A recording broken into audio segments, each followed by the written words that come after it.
Hello, രാവിലെ ആയപ്പോൾ ഞാൻ അങ്ങനെ ഓഫീസിലേക്ക് ഇറങ്ങി. നേരത്തെ വന്ന് എന്നെ തെറി വിളിക്കുന്ന ഫ്രണ്ട് ഇന്ന് എന്നെ പിക്കാൻ വരാൻ ലേറ്റായി. അപ്പോൾ ഞാൻ കുറച്ച് പൂവിൻ്റെയൊക്കെ ഫോട്ടോ എടുത്ത് അവിടെ ഇരുന്നു. എന്നിട്ട് നേരെ ഓഫീസിലേക്ക് എത്തി പണി തുടങ്ങി. ചോദ്യം എന്തോ തിരക്കിട്ട പണിയില്ല, പക്ഷെ പറഞ്ഞ് പോസ് ചെയ്ത് കേട്ടോ. അത് കഴിഞ്ഞ് ഞങ്ങൾ അങ്ങനെ ലഞ്ച് കഴിക്കാൻ ഇറങ്ങി. ബ്രേക്ക്ഫാസ്റ്റ് കഴിക്കുന്നൊന്നും എടുക്കാൻ പറ്റിയില്ല കേട്ടോ.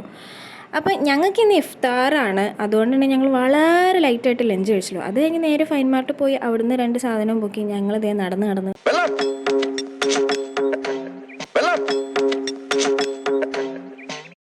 നടന്ന് ഞങ്ങളൊരു സ്ഥിരം സ്പോട്ടുണ്ട്, അവിടെ പോയിരുന്ന് ഞങ്ങളത് കഴിക്കുകയും കുടിക്കുകയൊക്കെ ചെയ്തു. പിന്നെ നേരെ ഓഫീസിലേക്ക്. അപ്പം ഞാൻ എൻ്റെ നോട്ട്സിൽ ചെയ്യാനുള്ളതൊക്കെ നോട്ട് ചെയ്ത് വെക്കാറുണ്ട്. അതൊക്കെ ചെയ്തു എന്നൊക്കെ ഉറപ്പ് വരുത്തി. പിന്നെ 5 മണിയായപ്പോൾ ഞങ്ങൾ അവിടെ നിന്ന് ഇറങ്ങി നേരെ സുൽത്താൻ വീട് എത്തി കേട്ടോ.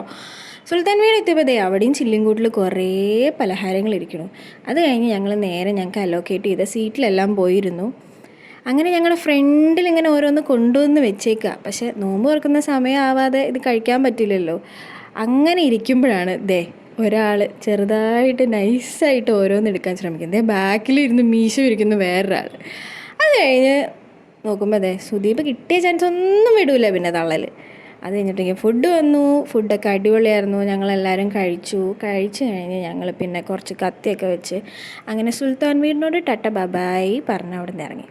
കഴിഞ്ഞിട്ടില്ല. അത് കഴിഞ്ഞ് ഞാൻ റൂമെത്തി ബാൽക്കണിയിൽ നോക്കിയപ്പോൾ ഡ്രോൺ ഷോ ഒക്കെ കാണുന്നുണ്ടായിരുന്നു. അപ്പോൾ ശരി, ടാറ്റാ.